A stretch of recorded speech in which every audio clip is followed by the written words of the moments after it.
Allez, on revient avec vous, Talibé, pour continuer donc d'interroger notre invité. Cette fois-ci, on s'intéresse au débat d'orientation constitutionnelle qui s'est achevé le week-end dernier au CNT. Qu'est-ce que vous retenez de ce débat qui a quand même focalisé l'attention de beaucoup de Guinéens pendant 2 semaines et beaucoup de propositions ont été faites sur plusieurs aspects. Vous en retenez quoi finalement? Bon, je voudrais d'abord répondre à votre question de 2 manières. D'abord, je vais essayer de répondre par rapport à la forme. Bien. Quand on prend la forme, il n'y a pas eu de débat là-bas. Il n'y a eu aucun débat. Il y a eu le recueil des avis et des opinions des uns et des autres. Et comment vous appelez cela? Mais c'est le recueil des opinions. Le débat, c'est quoi? Vous avez une thématique, vous venez discuter autour des propositions et des contre-propositions. C'est ça un débat. Mais les gens viennent, ils disent ce qu'ils pensent, après ils partent. Ils ont débattu avec qui? Non, mais c'est peut-être la forme que le CNT a voulu donner à cet exercice. Non, vous savez, c'est pas le donc CNT. l'appellation fait défaut. Ce n'est même pas ça. Parce qu'on ne peut pas appeler une chèvre un mouton et que ça marche. Ou c'est la chèvre ou c'est le mouton. Ce n'était pas un débat. Ils ont recueilli les avis. Ça, c'est ma première remarque. La seconde, le CNT nous avait dit ici qu'ils sont partis rencontrer toute la nation guinéenne. Ouais. Mais ils rencontrent qui maintenant où il y a plusieurs nations en Guinée? S'ils avaient rencontré toute la nation. Vous parlez des consultations. Les consultations oui, qui ont été organisées. C'est 2. Troisième, quand vous regardez ce qui se passe, vous êtes surpris et étonné. Eh ben, c'est comme... Pour quelle raison? C'est comme un malade qui va proposer des ordonnances à un médecin. Vous êtes malade, c'est à vous de faire une proposition de plusieurs ordonnances au médecin de choisir l'ordonnance qu'il veut. Monsieur le ministre. Monsieur le ministre. Oui, mais sincèrement, on voit bien. Le malade, c'est le peuple de Guinée. Voilà. Mais est-ce que on doit regarder cet exercice sous cet angle? Et si on le fait, ainsi, est-ce qu'on ne biaise pas le débat, monsieur le ministre? Vous savez, parce que c'est comme si, je vous suis très bien, c'est comme si pour vous cet exercice n'avait pas lieu d'être. C'est-à-dire que. Pas du tout. Expliquez-vous. Je vais être terre à terre. Terre à terre, bien. Plusieurs cerveaux n'ont rien créé. C'est un seul qui crée, les autres développent. Prenons la petite loi qu'on envoie à l'Assemblée. Comment on vote les lois? Dès qu'il y a un projet, on commence par envoyer dans une commission qui travaille.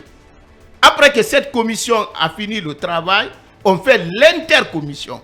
C'est après ce travail, on vient en plénière. La démarche qu'on devrait faire, c'est 3 choses. Bien. Premièrement, on a adopté les constitutions guinéennes, on n'a pas respecté de bout en bout la règle démocratique. Parce qu'il y a 3 manières d'adoption d'une constitution. Vous avez octroyé comme la charte, on écrit, on dit voici. Ça, c'est pas démocratique. Vous avez c'est comme la constitution de 2010 aussi. Bien. Tout ce qu'on dit autour, aucun juriste, aucun constitutionnaliste ne peut nous dire que cette constitution a été démocratique. C'est pas possible. Bien. Deuxièmement, on appelle sa constitution octroyée. Deuxièmement, semi-démocratique. Vous rédigez, vous soumettez au peuple par référendum. Ou complètement démocratique, vous commencez par élire une assemblée constituante qui fait la constitution et qui propose cette constitution, il soumet au référendum. C'est les 3 manières. Bien. Donc quand on veut parler d'inclusivité, je crois que la chose la plus banale, c'était de voter, de demander le choix. Parce que aujourd'hui, ni le CNRD, ni le CNT ne peut dire qu'il a reçu le mandat du peuple. Hein? Donc toi, tu n'as pas le mandat du peuple. Comment tu vas choisir à la place du peuple ceux qui parlent à leur nom et que vous dites que c'est inclusif? Quand vous voulez que ça soit inclusif, c'était très simple. Oui. Ça, c'est sur le plan de la forme. Maintenant, revenons au fond. Mais non, moi j'ai un problème sur la forme. D'accord. Est-ce que vous décrivez un peu une situation où c'est le malade qui vient proposer des remèdes à son mal au médecin? Mais pourquoi ne pas voir le contraire? C'est-à-dire, c'est le malade qui vient dire de quoi il souffre. Parce que non, attendez. Oui, quand ça a du sens, monsieur les intervenants disent que si notre appareil judiciaire souffre, c'est parce qu'il y a ça. C'est parce qu'il y a ça. Ouais. Vous comprenez? Pourquoi vous prenez cet exercice comme étant l'inverse? Alors qu'on a dit aux Guinéens, exprimez-vous sur ce que vous estimez ne pas être dans notre constitution et qui devrait y être pour justement avoir améliorer le fonctionnement de l'État et la gouvernance. C'est-à-dire qu'en d'autres termes, si on vous écoute, ça veut dire, vous voulez dire que cet exercice, c'est-à-dire que ce débat d'orientation constitutionnelle était inopportun, tout simplement. Mais inopportun. On a parlé tellement de choses. C'est comme si on disait à un musulman que même la manière de faire les ablutions, ça doit être dans le Mais c'est de la même manière que la nouvelle constitution de Alpha Condé. Attendez, je vais vous... Non, attendez. Vous avez dit quelque chose... C'est de la même manière que la nouvelle constitution de Alpha Condé a été révisée parce que des gens étaient passés devant le Premier ministre pour faire des propositions. Et ça a été pris en compte et mis dans cette constitution. Vous avez dit quelque chose... Bien. Je vais vous aider. Vous avez dit que le malade est parti dire je souffre. Si c'est ça, je suis tout à fait d'accord. Mais le malade va dire... Si le pays n'avance pas, il y a l'ethnocentrisme. Si le pays n'avance pas, il y a la dictature, il y a le détournement, il y a ceci. C'est ça le malade doit dire. Mais dire c'est comme ça on doit traiter, ça ce n'est plus le malade qui dit de quoi il souffre, c'est le malade qui propose l'ordonnance. Maintenant ça donne quoi? Je vous dis comme... Ce qui devait être fait, et mais depuis 1990 au temps de Conté, c'est les spécialistes, les constitutionnalistes par rapport à tout ce que nous avons dénoncé comme les mots qui vont faire maintenant un avant-projet. Ils vont dire nous pensons c'est ça et ça et ça. Ouais. C'est par rapport à ça maintenant le peuple va se déterminer. Oui, mais monsieur le ministre, mais qu'est-ce que vous avez contre cet exercice? Alors que pour beaucoup d'observateurs, il est à la fois novateur et permet de toutes les façons de donner la parole. De donner la parole à toutes les entités qui l'ont souhaité, qui ont eu quand même à vouloir prendre la parole à la tribune de cet exercice. Et on ne peut pas être contre une telle démarche. Je vais vous donner un exemple qui va vous surprendre. Qui permet de libérer la parole sur les attentes, les aspirations des uns et des autres, sur ce qu'il faut mettre à l'intérieur de la nouvelle, du nouveau texte fondamental de la Guinée, monsieur le ministre. L'aspiration est une chose. Connaître la chose en est une autre. Je vais vous donner quelque chose qui va vous surprendre. Oui. Vous avez suivi la communication du ministère de la Justice? Bien sûr. L'intitulé, qu'est-ce qu'il dit? Il dit qu'il veut un régime de type présidentiel. Mais après, il dit qu'il faut qu'il y ait un premier ministre nommé issu de la majorité. Mais ce n'est plus un régime de type présidentiel. Mais quand c'est des choses comme ça, on va proposer là-bas. Mais vous aussi. Oui, ça ne se fait nulle part. Je vous dis, c'est les spécialistes. Maintenant, ça donne les interventions, les propositions peuvent être discutables. Mais l'exercice, vous vous attaquez même à la forme de ce texte. Bien sûr. Oui, à l'opportunité même de l'exercice. C'est l'opportunité de l'exercice. Allez-y, monsieur le ministre, c'est ce que je voulais juste dire. Mais regardez, je veux vous dire, si vous n'êtes pas d'accord avec moi, on va organiser une émission spéciale. Bien. Je vais faire le condensé de toutes les propositions. Je vais vous sortir les contradictions et les pertes de temps, mais vous serez étonnés. Mais vous ne pouvez pas dire à des gens... C'est cela que ça sert, monsieur le ministre. Non, c'est un retard. Oui. Je vous dis, la manière dont on devrait faire, c'est l'espèce... Vous dites, par exemple, quand on dit détournement, il y a beaucoup de... Mais vous savez pourquoi on fait les lois? Parce que quand on ne comprend pas pourquoi nous faisons les lois, on ne peut rien comprendre. Bien. On fait les lois pourquoi? C'est pour résoudre des problèmes. Bien. On ne fait pas la constitution parce qu'on veut faire la constitution. C'est parce que nous avons estimé qu'il y a des problèmes. Nous avons identifié des problèmes et nous proposons des solutions à ces problèmes. Maintenant, on dit que c'est des profanes en droit constitutionnel qui vont aller faire des propositions par rapport à ça. On fait la constitution pour ceci. Bien, l'icône pour Monsieur la le suite. ministre, je profite de ce que vous dites, puisque ça me tenait à cœur, Abouakar. Oui. Les dernières journées, moi j'ai compris que le gouvernement même ne parle pas d'une même voix. Tous les départements sont venus faire des propositions avec des contradictions. Oui, C'est normal. mais où est le problème? Oui. Non, c'est pas normal. Non, c'est pas normal. Non, c'est Un gouvernement, Abouakar, non, c'est il une a posé la équipe. question. Un gouvernement est une équipe. Le ministère de la l'administration Défense du territoire a fait une proposition contraire au ministère de la Sécurité. La justice est venue faire une autre proposition. Donc le gouvernement a parlé de voix différentes. Alors, est-ce que le gouvernement devrait avoir une voix unique? Pourquoi ces contradictions? J'ai remarqué par exemple que de qu'on veulent peut-être, comment je peux appeler ça, comme il a dit, Un régime un régime Il présidentiel. faut préciser que ce n'est pas un projet de loi que le gouvernement a Est-ce soumis. que le gouvernement devrait parler de voix différentes? Absolument. D'une voix, c'est une contradiction. Pour la Dans multiplicité. je ne pense pas. Bien. Non. Bien. pas. On va laisser Non, la si, parole. On va c'est laisser contradictoire. la possibilité. C'est sectoriellement. Non, c'est pas un débat, s'il vous plaît, les gars. Non, je pose la On a un question invité. parce que c'est un constat. Bien, vous posez la question à l'invité. Oui. Allez-y, s'il vous plaît, monsieur le ministre. Qu'est-ce que vous pensez de ces voix, ces différentes propositions qui sont venues vous du dis- département sectoriel là, du gouvernement? Si au sein du gouvernement même, ils ne se sont pas entendus, où on va s'entendre? Bien. Eux qui proposent, c'est pas le peuple qui a réclamé la constitution. Hein. Eux-mêmes qui proposent, parce qu'ils ne sont pas allés sur un charlatan jouer les coris pour dire on va proposer la constitution. Si le gouvernement a dit de changer la constitution, je suis certain, c'est parce qu'ils ont vu que la constitution que nous avons ne Contient des insuffisances. des insuffisances. Bien. Ils ont dit discuter de ces insuffisances et proposer des solutions à ces insuffisances. C'est par rapport à ça, ils ont dit on veut une nouvelle constitution. Si entre eux, une vingtaine de personnes, ils ne sont pas d'accord, 14 millions, comment vous allez sortir une constitution? Bien. Monsieur Alouseni Makaner Akake, leader du FND, parti allié du RPG Arc-en-Ciel, notre invité principal ce lundi. Allez-y. Monsieur le ministre, moi j'ai un problème avec justement le problème que vous avez avec la forme. démarche, avec la forme, Oui. parce qu'il y a quand même le fait qu'aujourd'hui un certain nombre de critiques que l'on fait justement aux anciennes constitutions et même à des lois organiques qui organisent certains domaines bien précis de la gouvernance en Guinée.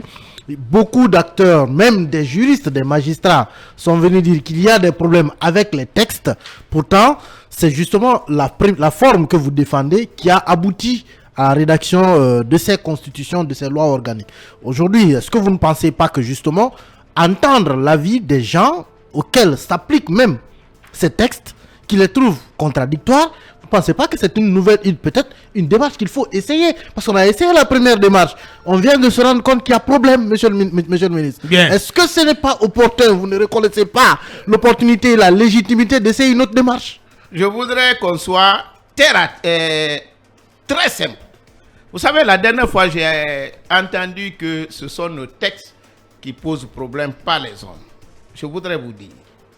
Je ne dis pas qu'il ne... C'est votre ancien collègue du gouvernement. C'est mon camarade de promotion même. Professeur Bano. Quand on était à l'université, nous étions des footballeurs. J'étais l'un des meilleurs footballeurs là-bas. Hein. Eh bien, Je faisais partie de l'électro-foudre fac. Nous étions partis jusqu'en finale. L'électro-foudre Les Bano étaient nos journalistes. très bien. On dit que c'est les textes qui posent problème. Bien. Je vous dis, je ne dis pas qu'il ne faut pas améliorer, hein, parce que les constitutions ne sont pas faites pour être statiques. Doivent évoluer en fonction de l'évolution. Mais je vous dis, nous sommes beaucoup plus responsables, nous, peuple, dirigeants, que les textes. Quand vous prenez la première constitution de 1958, Oui. c'est une constitution libérale, c'est une constitution où le président n'avait pas assez de pouvoir, mais est-ce que dans la pratique c'était ça? Parce que je vous apprends, la constitution de 58, le président ne pouvait pas dissoudre l'Assemblée. La constitution de 58, le domaine de la loi était illimité. La constitution de 58, même les élections, c'est l'Assemblée nationale qui pouvait statuer sur la régularité même de leurs propres élections. Comment une assemblée peut avoir une puissance comme ça? Bien. Mais est-ce que dans la pratique ça a été cela? La dernière fois, on a parlé d'un article parce que Le professeur a dit c'est l'article 25 qui pose problème. Ouais. Moi, je vous dis, l'article 25, pour moi, pose pas beaucoup de problèmes. Je ne sais pas, il a 2010. dit 2010. Ouais. Je vous dis, pour moi, l'article 25 ne pose pas beaucoup de problèmes. Pourquoi? Si on dit que le président qui élit à toutes les fonctions militaires, qui nomme à toutes les fonctions civiles et militaires. L'article, mais il y a un article qui dit qu'une loi organique. D'abord, ça c'est les autres articles. Je crois que c'est la première constitution de 58. Ouais. Mais la constitution de 2010 a dit que le droit commun de nomination revenait au Premier ministre. Et que le président, à l'exception des ministres et des ambassadeurs, c'est une liste qui sera remise au président, votée par l'Assemblée nationale à 2/3. Est-ce que ça a été appliqué? Ça existe dans la Constitution de 2010? Absolument. Est-ce que ça a été appliqué? Allons au-delà. Chaque ministre, normalement, la loi lui confère la prérogative de nommer par arrêté dans son département. Ouais. Allez savoir. Non, mais ça ne s'est jamais appliqué. Mais est-ce que c'est les textes ou bien c'est nous? C'est les hommes. À vous suivre. Hein. Non, c'est pas la pratique. Non. Bien. La pratique. Vous savez, on parle de détournement. Je vois les gens parlent de détournement. Mais est-ce que vous vous êtes intéressé de ce qu'on appelle l'ORF, la loi organique relative aux lois de finances et de la comptabilité publique? Quand cela est appliqué, personne ne pourra détourner de l'argent. Ouais. Est-ce que c'est la loi ou bien c'est nous? J'ai été surpris. Quand les affaires de RTG, j'ai entendu que la ministre a dit non, ce n'est même pas le budget de la RTG, c'est le Premier ministre qui m'a donné. Le président de la République, puissant qu'il est, il ne peut pas s'octroyer le budget. Parce que le décret le plus important est en dessous de la loi. Et la loi des finances, c'est une loi. Ouais. Ça, c'est un. Deuxièmement, quand vous prenez le budget de l'État, il y a les grands principes budgétaires. Et non, le moindre, c'est le principe de spécialité. Vous ne pouvez pas faire une dépense quand ce n'est pas prévu et la destination connue à l'avance. Ouais. Autrement, ce serait un détournement. Mais le détournement, c'est quoi? Quand l'argent qui devait servir à l'achat de l'eau, quand vous l'envoyez pour acheter de l'engrais. Non, même pas d'engrais. Le carburant pour votre véhicule, vous avez détourné. Ouais. Donc, quand on dit ça, moi, je me pose assez de questions. Même le peu de résultats que nous avons. Parce que ici, tout le monde est compétent. Non, c'est un cadre compétent. Mais la question que je me pose, comment un cadre peut être compétent quand il ignore ses propres compétences? Quand il ne sait même pas tes prérogatives. Bien. Mais tu es compétent en quoi? Je veux le savoir. Bien. On va aller à présent sur les questions de fond, si tu permets, Diarraï. Je vous laisse la liberté de poser votre question. Voilà. Enfin, ça ne tourne pas rond dans ma tête. Je pense... est-ce que vous n'êtes pas en train de faire l'amalgame sur le concept de débat constitutionnel, en ce sens que l'exercice consistait à recueillir des propositions et pas les prendre telles qu'elles sont faites au préalable? Ça, c'est ma première question. Deuxième question, vous avez tendance à récuser le format, la forme. Si on vous demandait de proposer un format, quel allait être celui que vous allez proposer par rapport à ce débat constitutionnel? Et si on doit justement passer impérativement par la révision de la Constitution ou doter la Guinée d'une Constitution, quelle pourrait être la meilleure approche selon vous? Madame, peut-être que je ne comprends pas français, mais selon vous, le débat c'est quoi? Un débat. Parce que ça, c'est le français, c'est pas Diakanké. Là, on laisse ça entre les Diakanké. Le débat, c'est quoi? Moi, je dis, ils sont partis recueillir les avis des gens.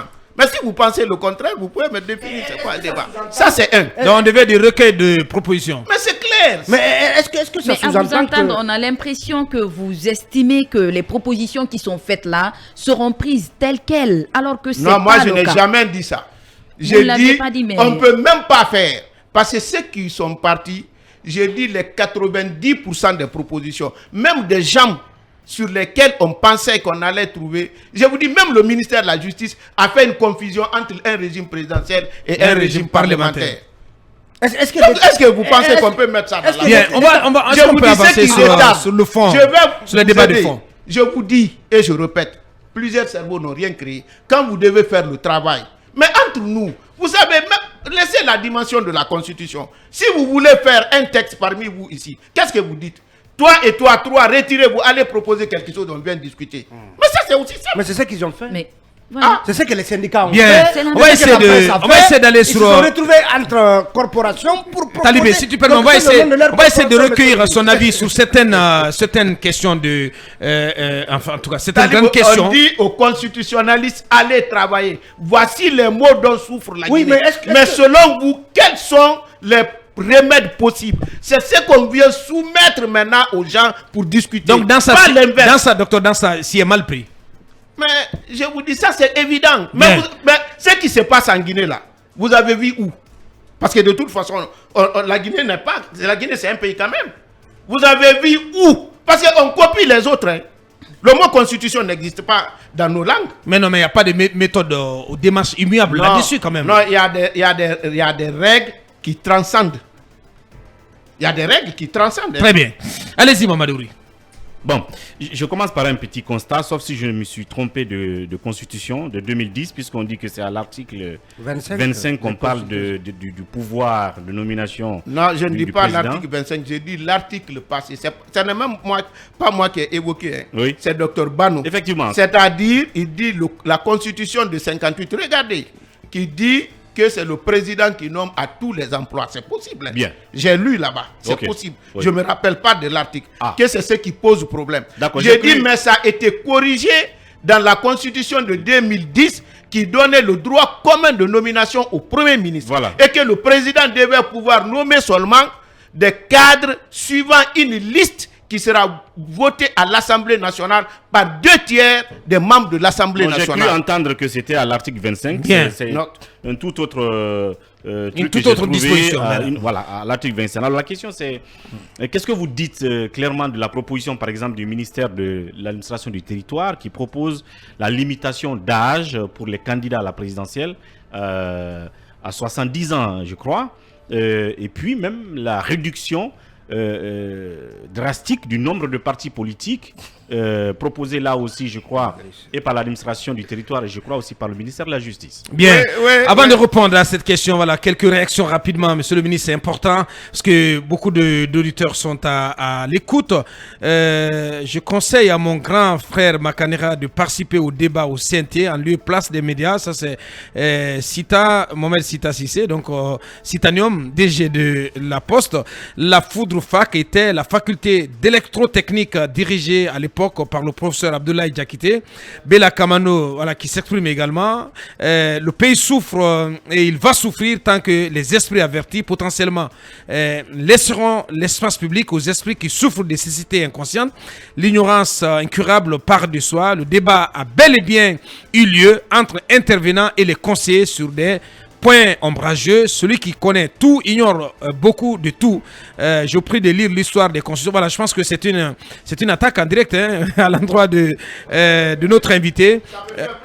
Allez, Sekou Diomandé. Le prophète a été chassé. Sekou Diomandé, qui est au CNT. Bonjour Abouakar, c'est une erreur de croire que les membres du gouvernement se contredisent sur la question de la nouvelle constitution. Au contraire, ceux qui sont passés sont intervenus sur les sujets en rapport avec leur département où se trouve la contradiction. Donc Diomandé qui envoie ce message. Allez, et puis cet autre Emmanuel ne ressemble-t-il pas à Bernard Goumou? Je ne sais pas. Quelqu'un qui nous envoie ce message. Voilà, je ne sais pas ce que tu en penses, Manu. Par la voix de notre présidente Adja Mariama Djabi, tous les chroniqueurs du Mirador plus Babin bénéficient de 2 parcelles chacun. Alpha Moussa, merci à tous pour ce clin d'œil matinal pour Alpha Moussa. Tous Alpha Moussa pour la fête des Tabaski. Donc, chacun a ses 2 parcelles, Alpha Moussa. Qu'est-ce que vous répondez à, monsieur, par exemple, à demander d'abord, monsieur Kamano, il faut lui dire. Oui, Bella Kamano. Oui, bien sûr. Le zèle, le crime n'est jamais parfait. Lui, il a dit que le débat a eu lieu. Son président dit qu'il n'a jamais eu de débat là-bas. Et là, je cite un site Avenir Guinée, déclaration solennelle de Dr Dansa. Il dit, avant de partir, d'ailleurs le titre même, il dit Dansa recadre Makanera. Si vous ne connaissez pas, demandez. Le débat a lieu dans les états-majors, pas au CNT. Donc Dansa dit qu'il n'y a pas eu de débat là-bas. Dansa a dit, donc il a démenti, Dansa, pas moi. C'est pourquoi le crime n'est pas parfait. Moi, je pense la passion dans l'espace public, ce n'est pas important. Bien, on va aller rapidement sur certaines questions qui intéressent les Guinéens. La limitation, d'abord le type de régime. Ensuite, la limitation de l'âge des candidats, la question de la réduction du nombre de partis politiques. Ouais, ça, c'est très important. Sur ces 3. Prenons par exemple la question de la réduction des partis politiques. Du nombre de partis politiques. Vous savez, j'ai vu beaucoup de propositions. Mais qu'est-ce qui tue notre pays? J'ai dit tout de suite que chaque peuple mérite son régime. Bien. Les gens cherchent à savoir qu'est-ce qui plaît au chef. Et puisque c'est les partis qui veulent prendre la place du chef, donc on s'attaque aux partis sans rien comprendre. C'est là-bas on dit qu'il y a beaucoup de partis politiques. Il y a ceci et cela. Et il faut même des propositions qui contredisent même leur volonté. Je vous donne un exemple. Lorsqu'on dit tout de suite, il faut limiter le nombre de partis, mais il faut ouvrir à la candidature indépendante. C'est un coup de sabre dans l'eau. Mais celui qui a parti en Guinée, même les grands, ils ont quel avantage par rapport à un candidat indépendant? Simplement parce que la constitution actuelle donne la possibilité aux partis seulement de présenter des candidats aux élections nationales. Mais quand ce verrou la saute, tu n'as plus besoin de partis. Parce que les partis ne sont pas financés. Et quelqu'un a dit que le parti est un label, mais ailleurs, pas en Guinée. Le parti n'est pas un label ici. Si demain, Selou Dalein prenait mon parti FND, il aura les mêmes résultats qu'avec l'UFDG. Et l'exemple le plus éloquent dans ça, l'UFDG, avant Selou Dalein, a traversé plus de combien d'années? Est-ce qu'il a élu un seul député? C'est l'arrivée de Selou. Qui donne la force au parti. Label, qui a fait même du parti. Label du parti en Guinée, il faut avoir le courage de dire la vérité. C'est la communauté et c'est l'individu. Le leader. La communauté et le leader. Ouais. Le leader aussi, c'est pas lui qu'on soutient. On dit c'est lui qui peut faire gagner la communauté. Eh ben. C'est ça la vérité. Bien. Donc c'est pourquoi même quand j'ai entendu on menace, on va retirer l'agrément d'un parti. En Guinée, ça n'a pas de sens. Ailleurs, un parti, c'est toute une tradition. C'est une institution. C'est une idéologie. D'abord, la tradition, une institution, une idéologie et les moyens, le patrimoine. Bien. Donc, dès que tu deviens secrétaire général, c'est tout ça que tu gères. Ce n'est pas le cas ici. Bien. D'abord, quand on dit de réduire les partis, alors qu'on n'est même pas arrivé à avoir un parti. En Guinée, on n'a pas de parti. Eh bien, on n'a pas de parti politique en Guinée. Mais absolument. Le FND, votre parti n'en Argumenté. est pas un. Mais n'en est pas un. On cherche à atteindre le stade du parti. On ne l'a pas atteint. Un parti politique, c'est quoi? Le RPG n'est pas donc un parti politique. Même RPG ne fonctionne pas comme un parti politique. L'UFDG aussi. Tout. J'ai dit en Guinée. Bien. Ça, je vous dis sincèrement formel là-dessus. Je suis formel. Un parti politique vit des cotisations. Quand vous prenez l'élection présidentielle française en 2022, la plus riche, c'était Valérie Pécresse avec 10,7 millions. Bien sûr. Comme fortune personnelle. Comme fortune personnelle. Ouais. Quand il est allé à l'élection présidentielle, avec la catastrophe, il s'est endetté de 5 millions. Mais il ne pouvait pas payer même 5 000 euros. il était obligé de demander fils Abilillah. Valérie Pécresse. Ouais. D'abord, on est membre d'un parti qui est celui qui a le badge. Il faut commencer par ça. Il ne peut pas prendre son argent propre pour financer. Quand vous prenez la charte des partis politiques, j'entends les gens dire ici, les partis sac à main. Ou les partis boîte postale. Mais c'est ce qui est demandé. Les partis boîte postale sac à main. Il est interdit à un parti politique de recevoir plus de 20% en Guinée de l'ensemble de dons et legs, 20% de son patrimoine. Si on appliquait, quel est le parti qui va fonctionner? Parce que le patrimoine est constitué de quoi? De la cotisation des militants. Et si le parti exerce des sources, exerce pour créer des sources de revenus, quand on l'applique, quel est le parti qui est financé par les cotisations en Guinée? Donc autant dissoudre tous les partis politiques? Non. Si on veut plus de la démocratie, on dissout tous les partis politiques. Si on veut de la démocratie, on crée des conditions pour avoir les partis. Parce qu'on ne peut pas, au même moment, vouloir la démocratie et diaboliser les partis politiques. Dr Ban C'est un non-sens. Que l'État finance les partis politiques. Oui, l'État finance, mais en principe, nous, on avait un projet de loi à l'Assemblée, on n'avait pas adopté, qui disposait que chaque député élu à l'Assemblée nationale doit recevoir 150 millions par an. Ça, c'est pas mal en soi. Maintenant, on dit, ceux qui parlent de partis, limitation, pour vous dire qu'est-ce que vous en pensez? Pour vous dire que le débat là-bas, c'est la perte du temps. Quand on dit de limiter le parti, on va limiter comment? Mais on peut mettre en place des mécanismes. Quel mécanisme par exemple? Oui, mais il y a beaucoup de mécanismes. Voilà. Je n'en sais pas assez, mais... J'ai entendu les gens dire là-bas, l'État crée les partis. Oui, non. Quand l'État crée les partis, ce n'est plus un parti politique, c'est un département. On peut imposer des critères. J'ai entendu là-bas qui veulent devenir arbitre. Mais un arbitre ne marque pas de but. Un parti qui, au bout de 10 ans, ne participe à aucune élection, on le dissout. On peut même passer par des mesures comme ça. Mais en ce moment, on ne dit pas le nombre à l'avance. Dès qu'on a dit 2, c'est qu'on a toutes les mesures nécessaires pour faire à 2. Il y a même des ministères qui proposent. Même l'armée a proposé qu'on réduise le nombre de partis. À 3. Est-ce que vous irez jusqu'à penser que c'est un agenda caché de la jeune? Un autre département a demandé 2. Monsieur Makanera. Vous savez, comment on peut même réduire? Parce que le parti, c'est quoi? Il faut définir le parti.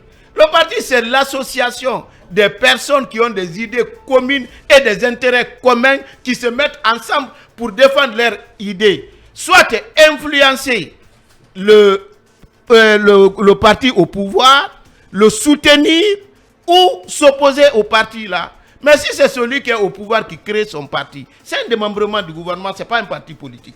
Bien. Les partis. Et pourtant, les choses fonctionnent comme ça. C'est simple association, comme les serres et autres. Bien. À la seule différence, le parti concourt à la conquête du pouvoir. On va vous demander votre avis sur la question du type de régime que l'on pourrait souhaiter pour la Guinée. Certains optent pour un régime parlementaire donc qui permettent que le parti qui arrive en tête lors des élections législatives désigne le Premier ministre. Avec un pouvoir, avec une diminution en tout cas importante des pouvoirs des prérogatives du président de la République. Là, je suis tout à fait Monsieur le président du CRFD. Parce que vous dites que un parti politique, c'est un CRE. Oui, mais c'est serré. D'accord, allez-y. C'est serré. Monsieur le président de l'association. Bien. Exactement. Bien. Est-ce que vous serez pour un régime parlementaire en Guinée? Oui, mais il y a un point que j'ai voulu évoquer avant de revenir. Parce que on a proposé, on dit, pour limiter le nombre de partis, il faut laisser la proportionnelle, il faut faire un scrutin uninominal, majoritaire. Maintenant, analysons ça aussi. Quand nous disons un scrutin majoritaire à l'uninominal, à 2 tours, on le fait en France. Vous savez pourquoi? C'est pour barrer la route au Front National. Je vous donne l'exemple, l'élection 2017. Macron vient, si je ne m'abuse pas, avec 24%. Oui. Marine Le Pen, 21, et quelques. Vous savez, c'est dans la foulée. Les législatives sont organisées. Oui. À l'Assemblée, Macron gagne 309 députés et Le Pen gagne 8, si je faisais le même exercice en Guinée, c'est comme Selou Daleng et Alpha Condé viennent au second tour, et aux législatives, Alpha Condé gagne 113 députés et Selou gagne 1. C'est ce que vous appelez démocratie. Parce qu'en France, c'est 577. Ouais. Elle n'a gagné que 8. Celle qui a eu 20%. Parce que 21%. 21%. Ouais. Celui qui a 24 a 309 députés. C'est que là-bas, ils savent que ce n'est pas démocratique. Mais empiéter sur cette partie-là est mieux pour eux que laisser l'extrême droite prendre la force. C'est pourquoi Le Pen a toujours dénoncé cela pour dire, en Europe ici, à l'exception de l'Angleterre, parce que ça c'est spécial, seule la France refuse la proportionnelle. Donc, lorsqu'on va faire le scrutin majoritaire, c'est que les Guinéens aussi vont créer leur extrême droite où tout le monde va coaliser. Si c'est ça qui arrange le pays, les gens n'ont qu'à choisir. Bien. Et sur le type de régime finalement? Bon, moi je pense... Marc, quelle est votre préférence? Honnêtement parlant, je préfère un régime présidentiel en donnant moins de pouvoir au président. Mais ce n'est pas ça l'essentiel. L'essentiel, en Guinée, nous avons des problèmes. Le premier problème, la majorité des Guinéens ne luttent pas pour des valeurs. Ils ne luttent pas pour la justice. Chacun lutte pour défendre ses intérêts ou les intérêts de sa communauté. Ou les intérêts de sa communauté. Quand les militaires sont venus au pouvoir, si c'était attaqué seulement aux gens de RPG, je jure sur l'honneur, d'autres partis allaient les soutenir. Même dans l'injustice. Alors qu'au fond, pour qu'on puisse gagner la bataille de la justice, il faudrait définir ensemble les valeurs à défendre. Même si c'est ton ennemi mortel qui est injustement traité, vous vous battez pour qu'il soit rétabli dans ses droits. Si nous parvenons à ça, on a fait un grand parcours. Deuxièmement, notre perception du chef. Ici, dès que quelqu'un est chef, c'est lui qui connaît plus que tout le monde, c'est lui qui est béni plus que tout le monde, il est même Dieu. On ne cherche pas. Parce que même quand on dit un décret pris en conseil des ministres, j'ai assisté à beaucoup de conseils des ministres. On cherche à savoir ce que le président veut, tout le monde s'aligne derrière ça. Ça n'a aucun sens. Entre un décret, pouvoir discrétionnaire, et un décret pris en conseil des ministres en Guinée, ça revient à la même chose. C'est la volonté toujours. Troisièmement, même les titres qu'on donne là. Vous savez, moi, 2 fois, j'ai été nominé pour dire, vous allez avoir un satisfecit de ceci. Quand j'ai regardé la liste, j'ai refusé de participer. J'ai refusé. Parce que le Guinéen, quand vous venez là, on peut dire, lui n'est pas bon, il est malhonnête. Mais devant vous, dans les micros, dit c'est le plus honnête, c'est le plus béni. Dès que tu dis, tu fais dos, on dit tout sur toi. Nous n'aimons pas assumer. Souvent, quand quelqu'un dit la vérité, ça choque les gens. Alors qu'au fond, quand on aime quelqu'un, on lui dit la vérité. Parmi tous les leaders des partis politiques, à la prise du pouvoir, le premier jour, j'étais dans la salle. Quand les gens ont commencé à parler, j'ai refusé de parler. Parce que si je parlais ce jour-là, j'allais être le seul dans ma position. Je dis, j'évite de parler. La seule fois que j'ai rencontré le président Mamadi Doumbouya, vous savez ce que je lui ai dit? Et je maintiens ma position jusqu'à présent. Non, allez-y. Moussa Moïse était là-bas. J'ai dit, monsieur le président, le destin a voulu vous faire jouer le rôle de l'aîné aujourd'hui sans être le plus âgé en Guinée. Mais je vous demande une seule chose.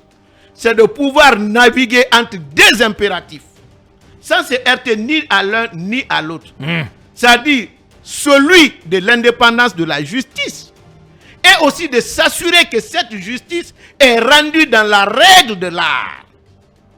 Parce que quoi qu'il arrive, vous êtes le garant du fonctionnement normal et régulier de toutes les institutions. Effectivement. Parce que pour qu'il y ait la démocratie chez nous, c'est l'évolution de la mentalité de la société guinéenne, c'est une armée républicaine et une justice indépendante. En Guinée, l'armée ne peut pas être l'arbitre. Parce que l'arbitre ne marque pas de but. Si l'armée vient au pouvoir, il ne peut pas être arbitre. Quand vous prenez dans l'histoire des présidents qui se sont succédés, il y a eu plus de militaires présidents que de civils. Ouais. Donc comment ils vont être arbitres? C'est la question fondamentale. Bien. Donc il faut qu'on ait une armée qui va renoncer à venir au pouvoir. On ait une justice impartiale. Est-ce que vous êtes favorable à un vice-président? Parce que certains ont dit oui, il y a un régime présidentialiste, ou en tout cas présidentiel, où il y a un vice-président. Vous savez, C'est-à-dire qu'un ticket à la présidentielle. un régime présidentiel, Ouais. Dr Bano pense que un ticket pourrait, à un temps soit peu, régler la question de l'ethnostratégie. moi je pense le contraire. Ouh là là. Mais quand vous prenez aux États-Unis, Bon, on n'a plus qu'une minute. On va aller vite. alors, quand vous prenez les États-Unis, Bien. mais un vice-président ne fonctionne, n'a aucune fonction tant que le président est là. Même là où il est président du Sénat, là, elle ne vote pas sauf s'il y a légalité. Elle est suppléée directement par une autre personne qui est président du Sénat. Parce qu'aux États-Unis, le vice-président est directement président du Sénat. Alors qu'au fond, si on faisait un premier ministre avec certaines programmes, parce que les gens se battent pour quoi? C'est avoir des avantages. Si le président peut donner, le premier ministre peut donner. Et même ça a réglé la question. Hein?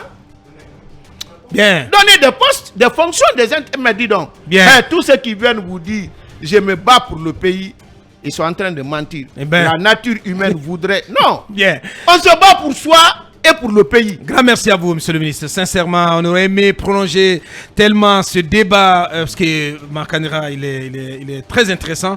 L'ancien ministre donc de la communication, il était notre invité. Je termine avec ces deux messages. Celui de Dr Ben Youssouf Keïta. Bonjour, l'équipe de Mirador, Aboubacar Erdogan vient de démontrer éloquemment que les États n'ont pas d'amis, mais des intérêts. L'amitié, c'est entre les hommes, pas les États. Le professeur Alpha Condé, père de l'électrification de notre pays, doit se résoudre à profiter tranquillement de sa retraite dorée en Turquie et tirer un trait définitif sur sa velléité de retour au pouvoir. Les hommes passent, la nation reste. Donc, docteur Ben Youssouf Keïta qui nous envoie ce message. Voilà, un dernier, bien entendu, avec notre confrère Alpha Baldé du côté de Paris, donc qui est en séjour dans la capitale française. Bonjour les soldats de l'Info Fraîche. Je vous informe que dans tout Paris, la communauté guinéenne est figée sur Mirador dès le son de cloche du démarrage. Une mention spéciale à vos fidèles auditeurs de nos jeunes sur Marne, Mamadou Founé Diallo et Tchorno Ibrahima Fim, une fierté médiatique de la Guinée hors de nos frontières. Grand merci à toi, Maman Alpha. Merci, monsieur le ministre. Merci d'être passé. Merci à Ibrahim Baben Diallo, à Ibrahim Silla et à toute notre artillerie technique. On remet donc tout ceci demain quand il sera 8h. Derrière nous, Guitindira avec Mohamed Ba et toute sa team. Restez sous Film FM. Les programmes les meilleurs sont chez nous.